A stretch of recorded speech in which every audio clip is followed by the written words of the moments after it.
Here at Innovation Team, today is going to be our Tech Catch-Up Show, filling in the listeners on everything tech and business related.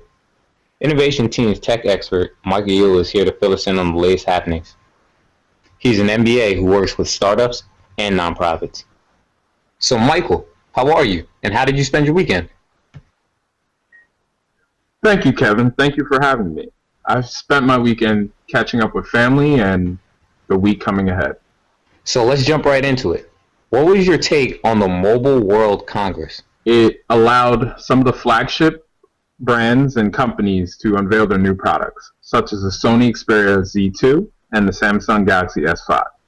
They featured very incremental upgrades, maybe not the revolutionary upgrades we were expecting from them, but still, they did bring something different to the table.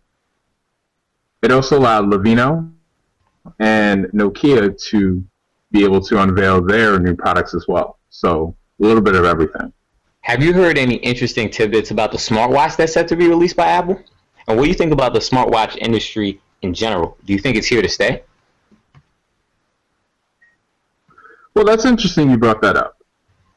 Apple has not officially unveiled anything yet about their smartwatch, but we can all, be under the assumption that something will be unveiled later on this year.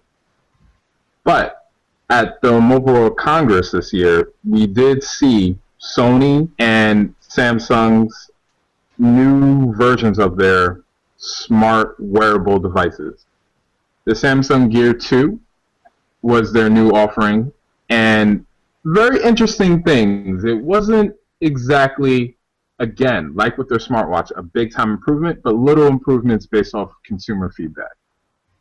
Also, they were able to unveil a slimmer, more fitness-focused device, which I think has great chance to be successful. And Sony as well unveiled their new smartwatch, which hopefully will be able to, get them back into the game. Okay. In terms of the tablet market, which two would you recommend in terms of value and also quality?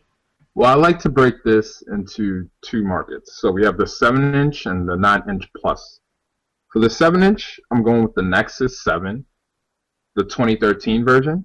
And this was a drastic improvement over the last edition. So I definitely recommend that for Androids.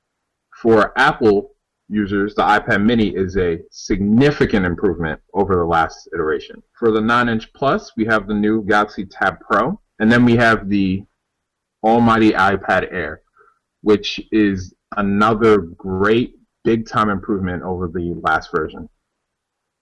I also have my two wild cards, which would be considered the Microsoft Surface Pro 2, which again is a huge upgrade. We're talking about improved battery life, a great quality HD screen, and just being able to balance your productivity and your casual consumer lifestyle. I think that does a great job of doing that. And then also, if you're a big Amazon fan, within that Amazon ecosystem, the Kindle HDX is boasting to have the best screen quality out of any tablet. So those would definitely be my two wildcards in the tablet market. What are your thoughts on the Microsoft CEO situation? Satya Nadella was selected. Can you give some information on him as well? I like the choice. I think it was a safe choice. He was formerly the VP of the Cloud and Enterprise Group, so we're talking about big data, which is the trend in technology right now. So he's an inside man who knows the history of Microsoft and understands what is needed for the future. We're also talking about someone who's going to lead their new consumer products, such as the Xbox One, which was just unveiled late last year, and the rebranding of their Office and Windows 8. Also with this, it's allowing Bill Gates to come back to, give some of his time with the product development and research for the new unveilings of Microsoft later on. So I think it's an interesting choice. I know you're always interested in staying ahead of the curve. Any exclusives that you feel technology lovers and normal consumers should pay attention to in the next 6 to 12 months? So the two would definitely be the home goods, the home electronic arena. So when I'm speaking of that, I'm referring to the fact now that you can control your refrigerator, your oven, your blender, all through your smart devices. So you could be at the market or within your car and be able to turn on the dryer and set the timer. I think that's an amazing opportunity for technology companies to really take advantage of. And also, speaking of the car, Apple was able to unveil this past week what they consider to be the revolution of car consumer entertainment with the CarPlay. And it essentially is providing the Apple interface within your car. So it's something very familiar for majority of the consumers. I think it has a lot of potential to be very big. So those would be the two things that I think will be the new trend in technology coming 2014 and beyond. Okay, before we wrap up, can you give some advice to listeners who are looking to develop tech startups? It's a very crowded field. Can you give them some insider tips? I would say the two things that will need to happen are you must continue to learn and you must continue to find resources to read and develop. And when I say that, you really want to apply the knowledge that you're getting from any of these sources, either by teaching others or by building something yourself. I feel that you can learn as much from listening and reading in a book, but you need to be able to find a way to actually work on, these products hands-on. So those are the two things that I would recommend for all entrepreneurs and all students looking into getting into the startup arena. So, Mike, can you tell everybody how they can get in touch with you? Social media, meeting up with you? How do you normally get in contact with people that are inquiring about the things you're doing? Yes, so I'm very involved in the New York tech scene, so you will find me at some of the local meetups. Also, you can reach me at MikeLegend1, that's my Twitter handle.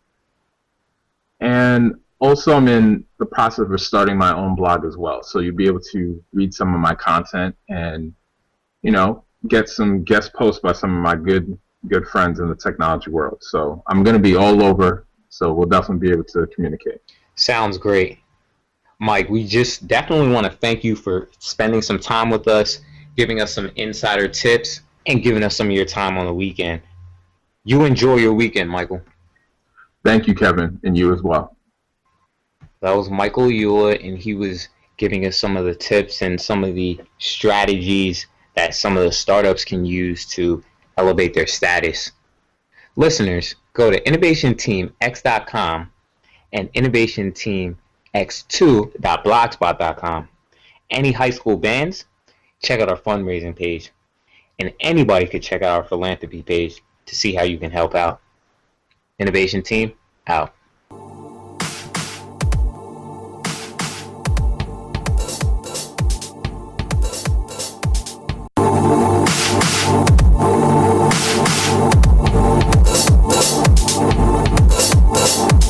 Here at Innovation Team, today is going to be our Tech Catch-Up Show, filling in the listeners on everything tech and business related.